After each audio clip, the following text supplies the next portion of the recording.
Hey everybody, it's Peter Cincotti and you're watching Life Minute TV. Be a killer on the keys.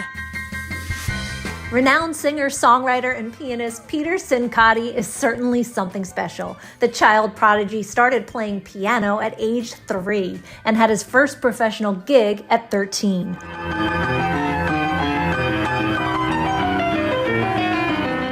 By 20, he was playing the most prestigious venues around the globe. On the heels of the 20th anniversary of his first record, he's just released his 6th album, Killer on the Keys, 12 brilliant tracks that pay homage to his icons that not only span generations and genres, but combine them in a unique way that's all his own. And there are some beautiful originals, too, that tell his story of growing up in New York, his life on the road, and losing his father at 13 at his first professional show in New York City.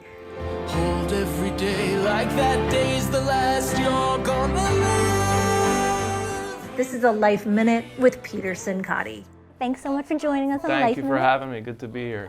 So glad to have you. This is my 6th full-length album, and I think it basically ties together the diversity of my past albums. For anybody who's followed me through the years, I've made like 5 very different sounding records, and they were all known for different things, especially my first record. And then I started traveling the world and started writing my own music on my 3rd record, which was kind of a musical shift. That's when I met guys like David Foster, and the sound changed, the audience changed, and then now this record to me connects it all in a way that's based on the piano and my piano playing idols, ranging from Jerry Lee Lewis to Billy Joel to John Lennon to people like Lady Gaga, Coldplay, Oscar Peterson, like people you would not think of in the same sentence. This record in some ways is born out of what I craved when I saw my idols playing. So if I were to go to like a Billy Joel concert, I love Billy Joel or Elton John.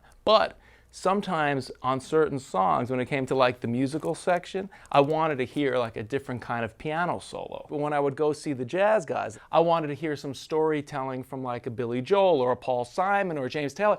And I thought, you know what, there's gotta be a way to have both. So that's why like I do a Coldplay song with kind of a Bill Evans influenced introduction.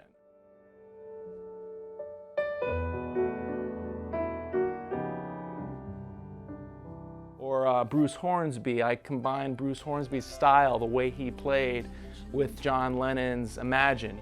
Yeah, imagine all the people living life in peace.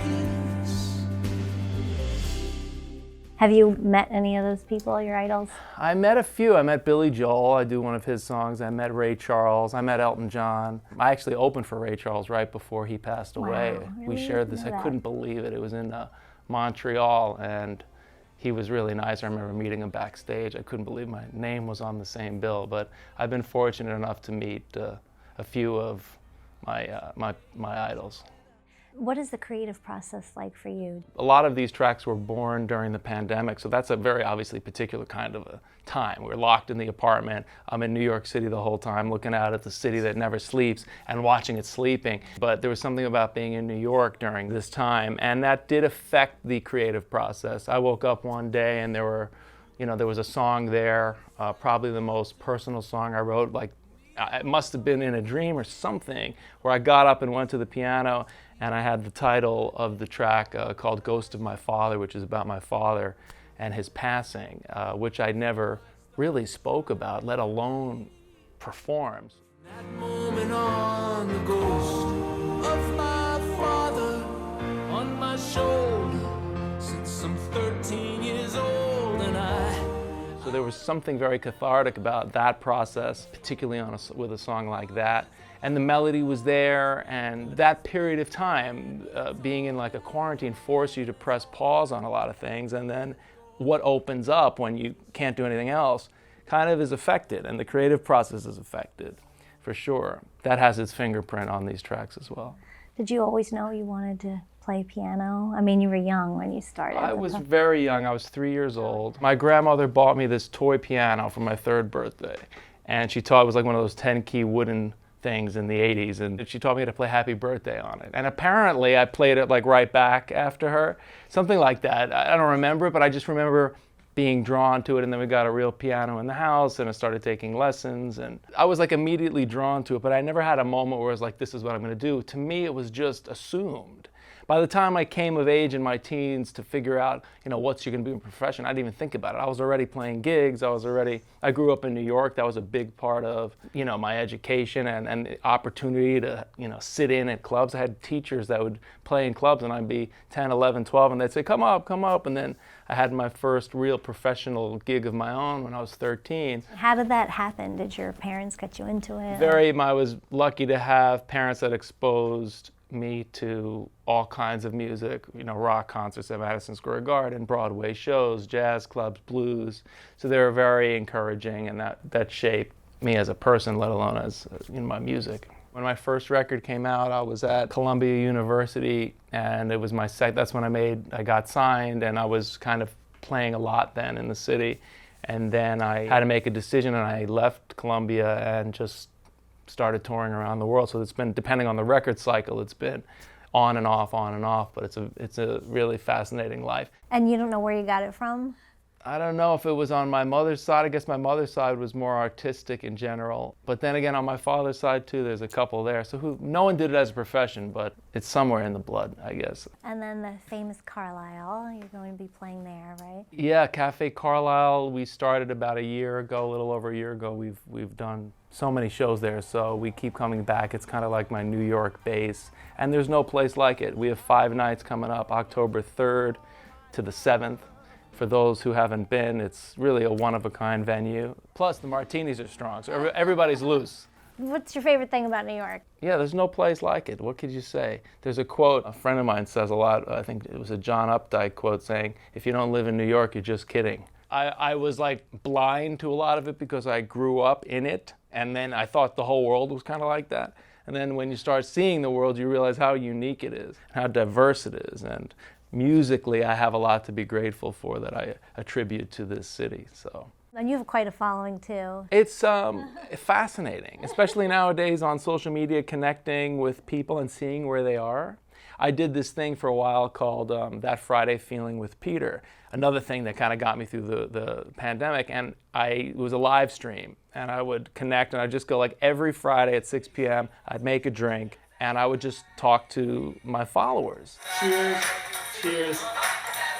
What a drink. Ridiculous. And that was really the first time I saw where everybody was, because up until that moment, I never really stopped and engaged like that. And since then, I've had a better relationship with my fans and followers all around the world. And now even at live shows, it's like, who watched that? Who tuned in? And like one guy's like, oh, I was the guy in the hot tub with the drink and from London, like, or this was like, wow, look at where they are. Or like in France, and you see where they are, which is really the good thing about social media. What do you do when you're not working?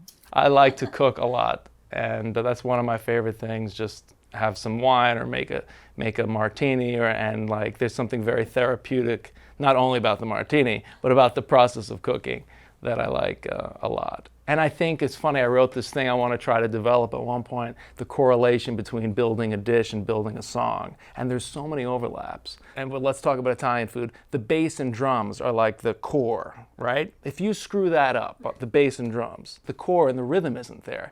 That's very much like garlic and olive oil. If you burn that garlic, no matter what you do, it's going to come through the whole dish. So those are the core. But there's a lot of layers to it. And at the end, sprinkle a little salt or olive oil is like the mixing and the mastering, just the sheen. So there's a whole world of overlaps that I could talk about forever. What does music do for people? Well, I think it does different things to different people, Some people just listen to it in the background. I'm not really one of those. It's very hard for me to concentrate. If something's playing, if it's good, I can't, it's hard for me to talk. Because I'm listening. But it's therapeutic. I mean, it can be so many things to different people. It's a mood changer, it changes your perspective. And since this is Life Minute, what's your biggest life tip? What's that quote about? Play the hand you're dealt as if it were your own. Because everybody has different challenges, everybody gets different cards, but those are your cards, and you gotta play it like it's your own, and be you, become yourself. To hear more of this interview, visit our podcast, Life Minute TV, on iTunes and all streaming podcast platforms.